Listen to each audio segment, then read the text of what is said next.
o menino feio desembarca na Sé.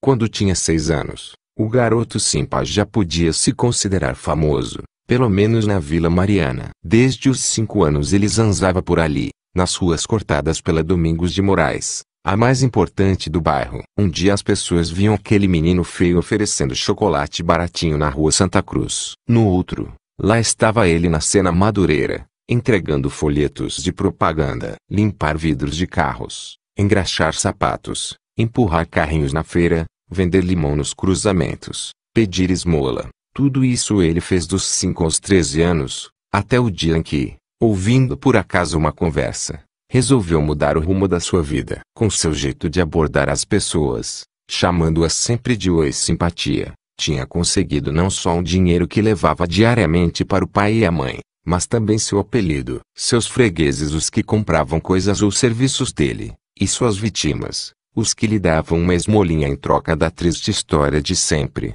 começaram a chamá-lo também de Simpatia. Depois, simplificaram o tratamento para Simpa, e Simpa ele ficou sendo. Simpa era filho único, mas não gozava a vantagem que essa condição costuma dar. Seu pai fazia bicos, consertava uma válvula de descarga hoje, uma torneira de jardim na semana seguinte, um chuveiro dali a um mês. Confiava tão pouco na eficiência desses pequenos consertos que, na hora de cobrar, deixava modestamente a fixação do preço por conta dos fregueses. Estes, que confiavam tão pouco quanto na ineficácia dos serviços, em geral lhe davam o suficiente para a pinguinha ou para o cigarrinho, quase nunca para os dois juntos. Com essas ninharias, as únicas coisas que ele conseguia manter, mal e mal, eram o rosto avermelhado pelo álcool e os dedos amarelecidos pela nicotina. Para conservar o mau humor, o pai de Simpa não precisava de estímulos ou desestímulos financeiros. Qualquer motivo era motivo. Se a mãe do menino,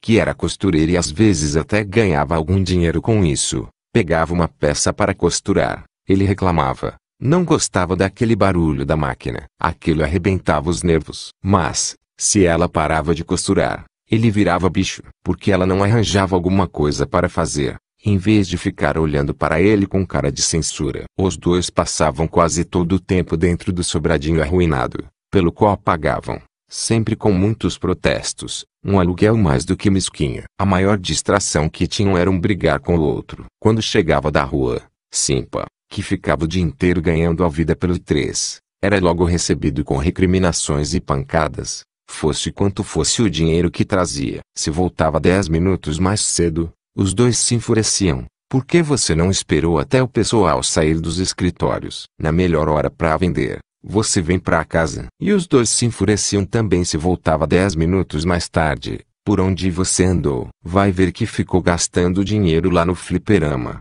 não foi? Ou torrou tudo em cachorro quente. Apesar disso, o menino gostava deles. Eram a sua família, e essa palavra mexia demais com ele. Pensar nela lhe dava sempre uma sensação de orgulho, de alegria. Por essa palavra que ele todo dia enfrentava a dureza de ir para a rua, com chuva ou com sol, com calor ou com frio, para garantir o feijão, o arroz, a roupa, a luz, o gás. Era gostoso chegar em casa com aquela maçaroca de notas e alisar uma por uma, em cima da mesa. Tão gostoso que ele nem ligava para as broncas do pai e da mãe, sempre insatisfeitos. Sabia que, se não fosse aquele dinheirinho suado, sua família podia morrer de fome. Ficava feliz ao pensar que era ele quem aguentava a barra. Com 8 ou 9 anos ele já tinha essa certeza. Por isso, coisas importantes para os outros meninos, como ir à escola ou brincar, para ele não representavam nada. Gostava delas só por um motivo. Enquanto os outros garotos perdiam tempo com aquelas besteiras,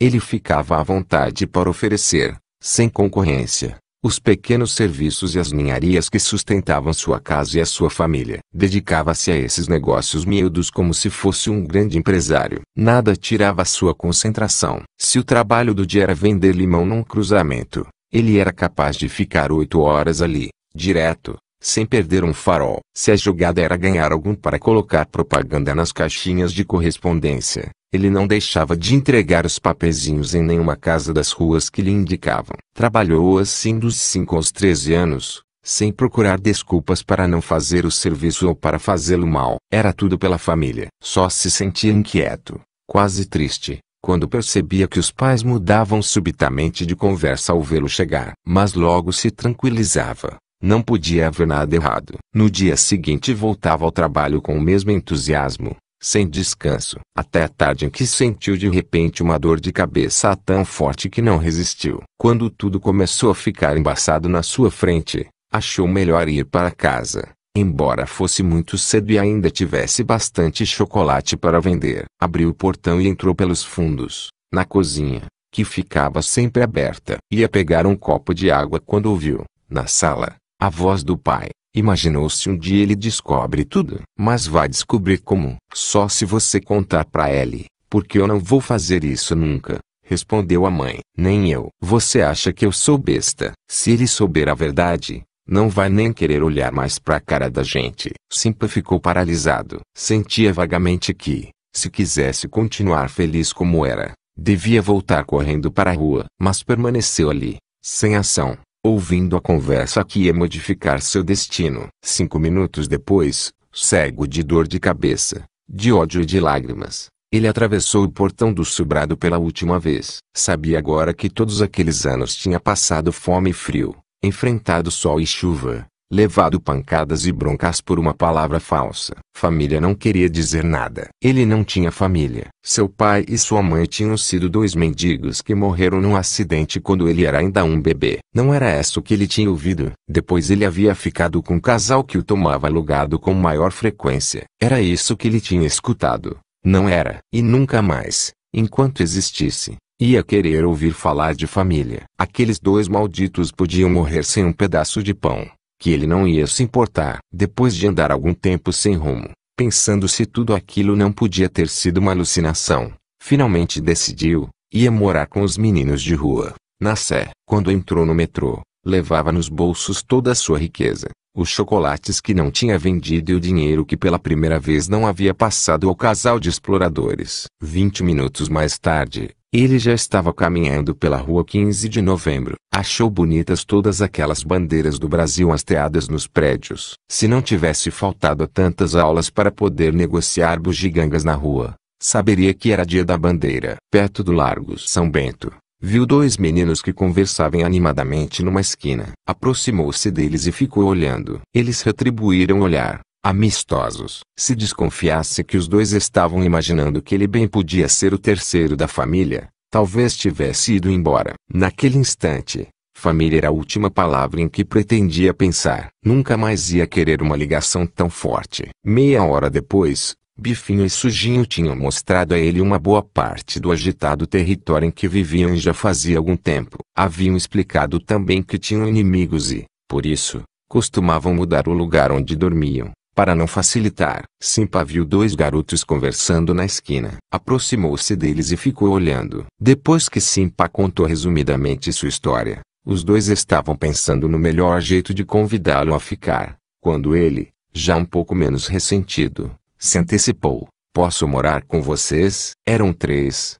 agora, e ficariam assim por um bom tempo. Às vezes, Bifinho imaginava como seria bom se ali estivessem também os 3 porquinhos. E Sujinho pensava se, apesar da idade, seu irmãozinho não se daria bem por lá. Mas era quando se lembrava de Letícia que ele achava 4 o número ideal para uma turma.